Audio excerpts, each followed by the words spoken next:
Olá pessoal, sejam muito bem-vindos ao canal, eu sou a Ellen. Se você ainda não me conhece, eu tenho um perfil lá no Instagram que é o @sinapse criativa. E lá eu compartilho muito da minha rotina e de como eu lido com o diagnóstico de TDAH e de autismo. Pessoal, pensei muito bem antes de trazer esse tema de vídeo para vocês, já que a gente está em setembro. No último Setembro Amarelo eu trouxe uma série de vídeos contando da minha experiência com a depressão e mostrando um pouco da minha visão sobre a questão da saúde mental e como eu lidei com a depressão, com o tratamento e com a remissão desse quadro. Esse ano eu resolvi trazer esse mesmo tema sobre depressão, mas sobre a perspectiva do meu novo diagnóstico, que é o autismo.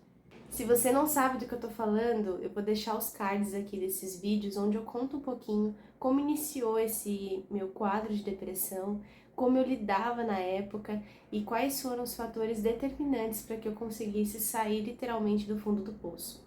Mas antes de começar esse vídeo, deixa o like, compartilha com quem você acha que esse conteúdo vai fazer diferença, porque assim o YouTube entende também que ele pode distribuir mais esse conteúdo para mais pessoas que estejam precisando. Eu escolhi trazer esse tema sobre depressão justamente em setembro por conta do Setembro Amarelo. Infelizmente, é um dos poucos meses do ano no qual a gente tem muito mais visibilidade sobre a questão da saúde mental. Na minha opinião, a gente devia falar sobre isso o tempo todo. Com certeza você já deve ter ouvido falar que a depressão é o mal do século e que cada vez mais pessoas estão sofrendo de depressão e se sentindo completamente sozinhas nessa caminhada. A gente tem a falsa ideia de que a gente acolhe quem precisa, mas na verdade, tô falando por experiência própria, tá? Na maioria das vezes a gente só acolhe no mês de setembro. A gente só fala, a gente só dá importância, a gente só acolhe famílias que perderam entes queridos por conta da depressão nesse mês. Então eu resolvi trazer esse conteúdo aqui para vocês como forma de alerta e informação. Porque com certeza, se eu soubesse o que eu sei hoje, alguns anos atrás, eu não teria sofrido tanto tempo com uma doença que eu acreditava ser culpa minha. Para quem me conhece aqui do canal, do perfil do Instagram, sabe que eu sou TDAH, que eu tenho diagnóstico há mais de 8 anos, na verdade quase 10. E que nesse ano de 2022 eu tive o diagnóstico de autismo. Tá, Ellen, o que tem a ver com isso? Eu não sei se você sabe dos números, mas boa parte de pessoas neurodivergentes que possuem alguma neurodiversidade, consideradas pessoas atípicas, TDAH, dislexos, autistas, bipolares, borderline, possuem um índice alarmante de desenvolver depressão ao longo da vida. E muitas vezes o nível de depressão é muito severo. E se eu contar para vocês hoje que eu sei o motivo de eu ter entrado em depressão, eu não sei. Claro que eu estava passando por uma situação muito difícil, que eu estava com problemas familiares, que eu estava passando por uma fase que ocorre muitas mudanças hormonais que favorecem esse estado um pouco mais deprimido, mas não o quadro de depressão em si. Mas se eu tivesse que pontuar uma situação específica, eu não saberia dizer. Antes do meu diagnóstico de autismo, eu poderia até ter palpites sobre isso. Ah, era o vestibular, era problemas familiares, era problemas hormonais, relacionamento. Mas hoje em dia eu sei que eu entrei em um processo de exaustão mental tão grande que eu não tinha forças para lutar. Você já deve ter ouvido falar que quando a pessoa é TDAH, ela tem uma série de processamentos diferentes. As ideias, o funcionamento cerebral é diferente de uma pessoa neurotípica. A gente tem tanta energia, tanto caos mental, que às vezes é muito difícil lidar com essa saturação de ideias. Então o TDAH, ele deprime por cansaço, por exaustão. Não que seja a única causa, tá? Todos estamos suscetíveis a ter depressão por diversos outros fatores, mas um fator alarmante no caso do TDAH é o excesso de informações e de exaustão mental. Então guarda essa informação de lado.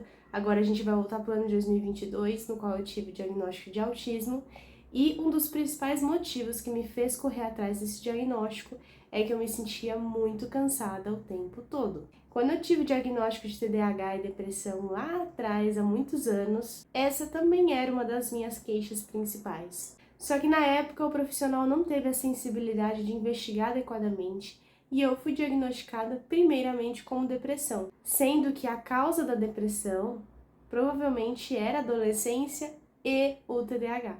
Como eu estava falando, eu procurei o diagnóstico de autismo porque eu tinha crises de cansaço.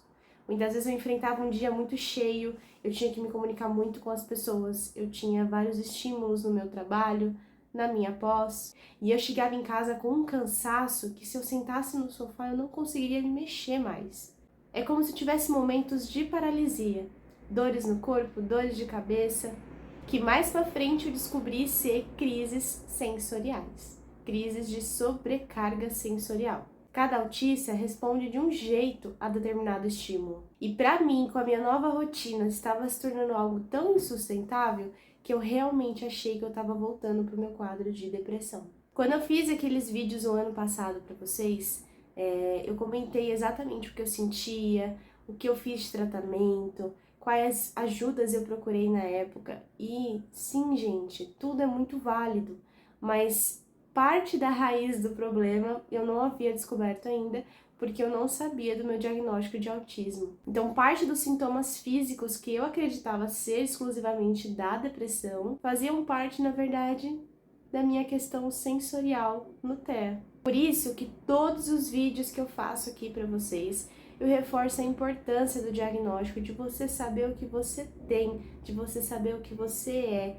Não para rótulos, não para limitações, ou para você ter que contar para fulano, para ciclano, mas é para você saber como você funciona, o que é melhor para você, o que você tem de abrir mão ou não, quais lugares, quais rotinas, quais medicações, quais linhas de tratamento você pode seguir.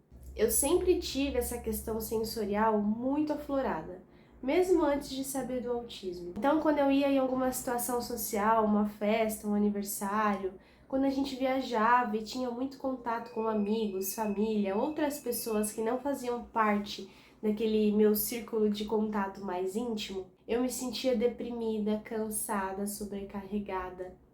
Eu tinha vontade de me esconder quando eu chegava em casa. Claro que no período que eu tive a depressão realmente, esses sintomas só pioraram. Eu costumo brincar que assim, os dois diagnósticos para mim foram muito importantes. O TDAH, porque foi o meu primeiro e que explicou muitas feridas de infância, mas o autismo me permitiu olhar para trás e buscar uma identidade que eu nunca tinha vivido antes. E antes que vocês venham falar, isso não é romantizar o transtorno, porque só a gente que convive, que tem o diagnóstico, sabe quantas coisas ruins nessa história toda ele também acarreta.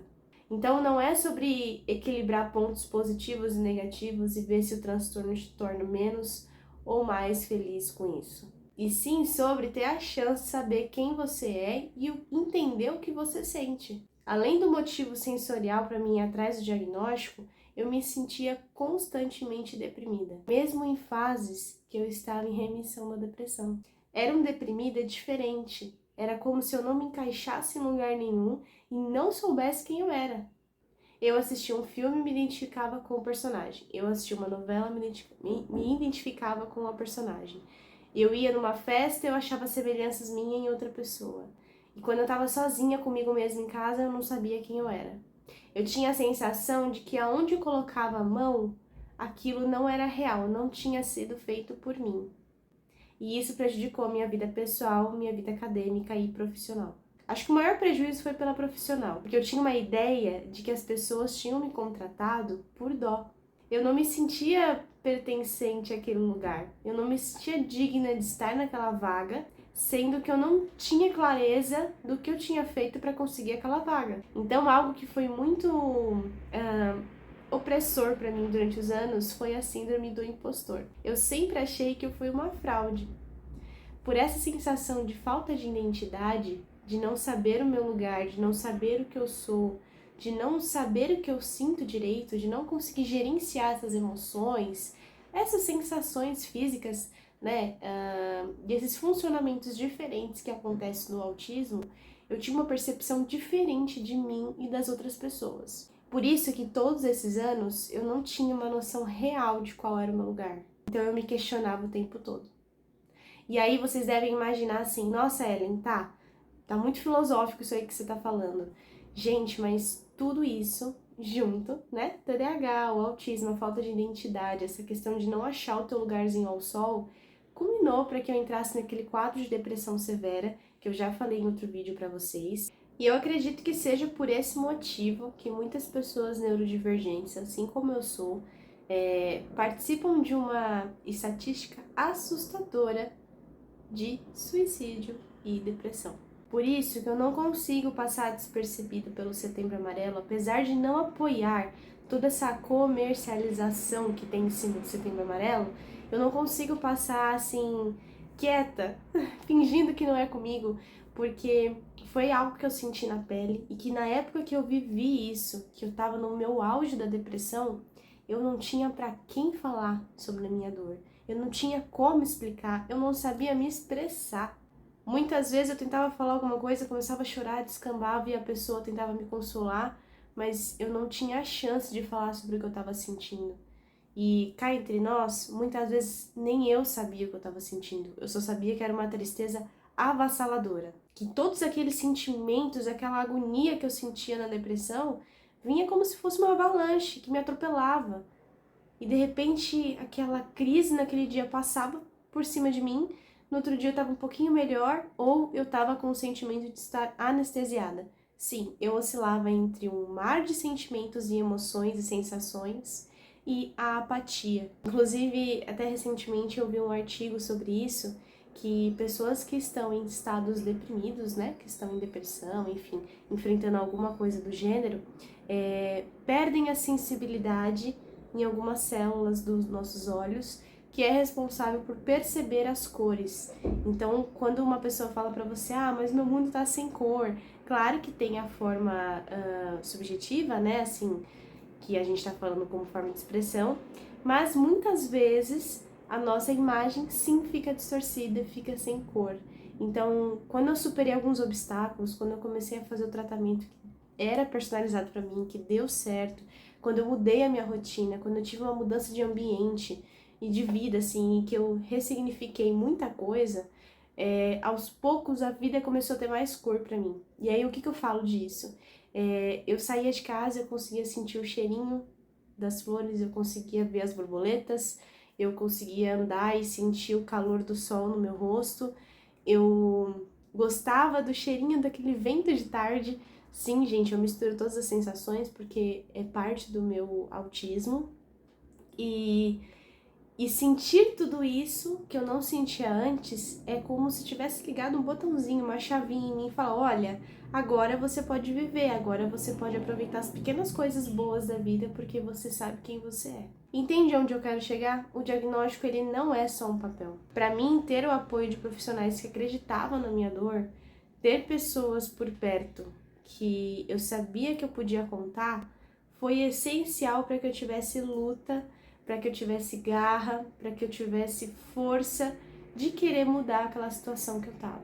E aqui a gente não tá questionando o que dói mais, o que dói menos, se a minha realidade era mais triste que a sua, se você tem um problema maior que o meu. O que importa é como a gente sente, o quanto aquilo afeta a gente internamente. Por isso que a gente não pode julgar e nem classificar a dor do outro de forma alguma. Para mim, um baque financeiro pode ter um peso e para você outro. Para mim, uma traição pode ter um peso e para você outro. Né? Tô falando de situações específicas que às vezes conseguem destravar esses momentos aí de depressão, mas para cada um, os problemas que vêm acompanhado com a nossa questão interpessoal, intrapessoal, são diferentes. Então não dá para você medir a dor do outro, não dá para você julgar o outro. Desde o meu diagnóstico de autismo, eu aprendi uma palavra que eu tô usando para tudo agora, que é validação. Como vocês devem imaginar, e como muitos de vocês também são autistas e já devem ter ouvido isso, a gente muitas vezes não tem a cara clássica de autismo. Ou seja, mas você se comunica bem, você trabalha, você não tem cara de autista. Nossa, mas seu autismo é levinho. Todas essas frases eu ouvi no diagnóstico de autismo, eu ouvi no TDAH e eu ouvi loucamente quando eu estava em depressão. Mas você não parece uma pessoa com depressão. Nossa, mas você estava rindo ontem. Nossa, mas você saiu para tal lugar. Nossa, mas você está conversando comigo. Nossa, mas você tomou banho. Sim, gente. Essa é a imagem que as pessoas têm sobre uma pessoa que tem depressão. Para que uma pessoa com depressão seja validada como deprimida, você precisa estar com o cabelo despenteado, você precisa estar sem tomar banho, você precisa não querer sair de casa, passar o dia inteiro na cama, chorando. Gente, estamos em 2022 e todos nós sabemos que a maioria das pessoas que infelizmente atentam contra a própria vida estavam sorrindo horas antes, estavam em festas horas antes. Então, o sofrimento ele é algo muito particular, muito interno, que a gente, no geral, não deixa ultrapassar essa máscara que vocês estão vendo aqui. Por isso, que quando você souber de alguém que está passando por isso, valide o sentimento dessa pessoa e não questione. Você não está no lugar de questionar, você está no lugar de acolher essa pessoa. E se você não puder fazer isso, não interfira negativamente. Eu acho sempre válido fazer essa colocação, porque às vezes a pessoa não tem o tato de ajudar, não está predisposta e mesmo assim quer interagir com a pessoa. E às vezes uma fala tua, uma crítica tua, pode fazer com que a pessoa tome atitudes radicais. Então, se você não estiver disposta a participar do processo da pessoa, a acolher a dor dela, não interfira. Eu já contei pra vocês aqui no canal também que eu consegui sair da depressão com tratamento, obviamente, mas porque eu retirei coisas e pessoas da minha vida que estavam me fazendo muito mal. Então, a cada passo que eu dava no tratamento, a cada medicação que fazia efeito, a cada sessão com a psicóloga, essas pessoas me puxavam um pouquinho mais para baixo. Ah, mas isso não vai funcionar. Tá vendo? Era só você conversar com alguém que você iria melhorar. Tá vendo? Era falta de remédio. Olha, todo mundo faz tal coisa. Então é bom você se acostumar a esse tipo de vida.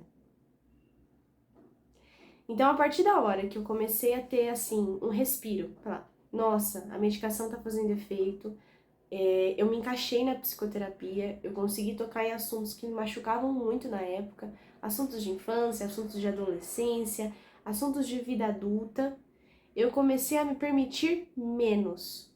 E aí, gente, é se permitir se colocar em lugares que não te deixam crescer, que não te deixam melhorar. E esses lugares e pessoas podem ser pessoas do seu trabalho, pessoas da tua faculdade, podem ser família, que eu acho que é o ponto mais delicado que a gente deve tratar aqui, né? Não tem nada de errado em você se afastar de pessoas que só te colocam dentro de caixinhas. Então, se o lugar te diminui, aquele lugar não é para você. Então, durante todo esse processo de autoconhecimento, inúmeros diagnósticos, inúmeros médicos, e acho que esse processo de autoconhecimento ser cada vez mais solitário para mim, no sentido de que eu não podia dividir com ninguém e de que eu não tinha apoio de ninguém, eu aprendi a me afastar. E isso não quer dizer que eu nunca mais vi essas pessoas, mas eu aprendi a me importar menos com o que sai da boca delas. Muitas, e eu digo muitas mesmo, aprenderam a ser pessoas melhores e ter um pouquinho mais de chá de simancol no que falar para as outras. E aí a gente consegue manter contato, consegue até sair de vez em quando, e eu consegui retomar algumas relações depois dessa fase mais crítica. Mas naquele momento eu precisava me afastar. Naquele momento, para minha melhora, para eu entender, para que a medicação fizesse efeito, para que a psicoterapia fosse eficiente comigo, eu tinha que me afastar de coisas que eram os meus gatilhos, por mais difícil que seja. Uma outra coisa também que eu me desprendi durante esse processo, gente, de depressão, foi fazer o suficiente. Por conta do meu julgamento interno, da minha falta de identidade que eu tinha, eu sempre tentava fazer o máximo pelos outros. Quando eu fazia alguma coisa pra mim, eu fazia meia boca, porque o que importava é o que eu fazia para as outras pessoas. Era o julgamento que eu ia receber delas. E isso, inclusive, virou tema de muitas conversas, de muitos encontros com a minha psicóloga. Aliás, um beijo enorme para ela, se ela estiver vendo esse vídeo. Me ajudou muito nesse processo. É a gente ser suficientemente bom. E o que isso quer dizer? Muitas vezes tem áreas da nossa vida, tem pessoas, tem situações que não merecem e não carecem do nosso esforço máximo, para que a gente não se desprenda, para que a gente não dê mais energia do que precisa para uma situação. Então, eu aprendi a fazer o suficientemente bom, o necessário para aquela situação se resolver, o necessário para uma prova, o necessário para uma rotina, o necessário para alguém, porque senão eu acabo com todas as minhas colheres de energia e no fundo, nenhuma delas vai voltar para mim por essas pessoas. Eu vou ter que construí-las novamente. Então, o trabalho para mim é dobrado. Então, vocês devem imaginar comigo contando tudo isso, que não foi um processo fácil. E que todos os dias até hoje, mesmo com a minha vida completamente mudada, enfim, eu já tô com a minha vida própria, já tenho minha independência, e muitas dessas coisas que eu tô contando para vocês ficaram no passado, eu ainda zelo pela minha saúde mental. Então, hoje em dia, eu não tenho que dar satisfações para ninguém, e eu não tenho que me colocar em situações que me prejudicam, que comprometem a minha saúde mental.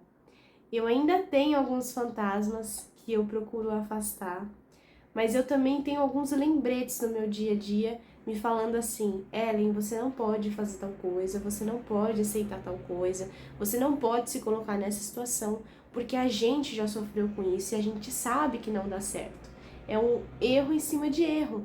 A gente sabe que a gente já chorou, que já doeu e que lá atrás a gente já viveu exatamente essa situação. Então não caia na mesma cilada. Então hoje em dia eu adotei um método de vida um pouco mais individualista para me proteger, para cuidar de mim e quando eu quiser interagir com o outro, quando eu quiser viver com o outro, eu preciso estar bem. Eu preciso estar segura de mim, para que quando venham as pedradas eu esteja blindada. Então, o último diagnóstico que eu tive, que foi o de autismo, me permitiu olhar para trás dessa jornada com um pouco de carinho, no sentido de, poxa, eu até que enfrentei do jeito que eu podia tal situação, eu fiz o que eu podia, eu fiz o meu máximo. Então, tirou sim um pouco do peso da jornada e me permitiu me encontrar. Basicamente, o que desencadeou a minha depressão, né?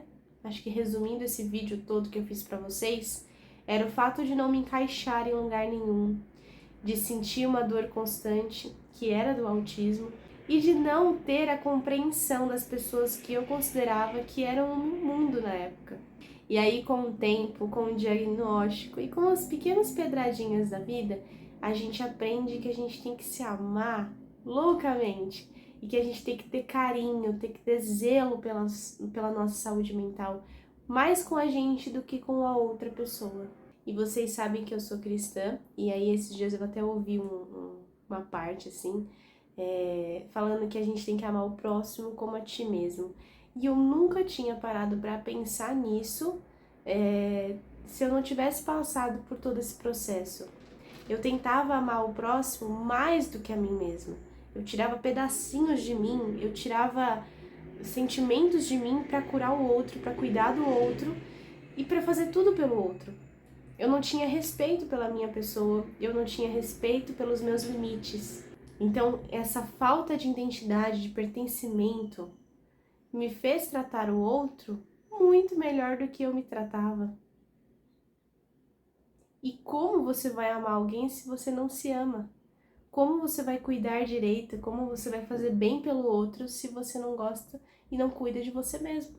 Então, o segredo está em se amar, se cuidar, se zelar, para que você seja completo, inteiro, para ajudar a completar o outro. Basicamente é isso, gente. Sei que falei demais nesse vídeo e eu não queria trazer um tema de Setembro Amarelo somente falando da depressão e dos pontos negativos e de como eu superei isso com medicação e psicoterapia.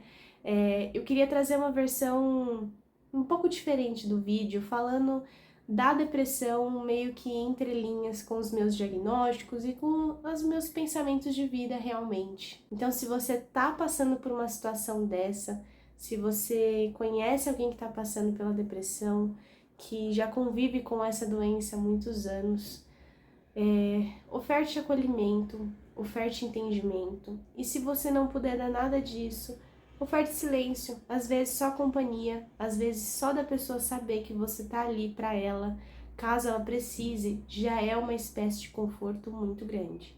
Bom, pessoal, eu espero muito que vocês tenham gostado. Coloca aqui nos comentários se você já passou por alguma situação dessa, o que você achou do vídeo, se o que eu falei aqui te ajudou de alguma forma. E não esquece de deixar o like aqui também, porque dessa forma o YouTube entende que esse conteúdo é bom e distribui para mais pessoas. Se você ainda não me segue no Instagram, meu perfil é @sinapse criativa, e por lá eu consigo dividir muito com vocês a minha rotina, os meus processos de organização e como eu lido com o meu diagnóstico de maneira mais leve.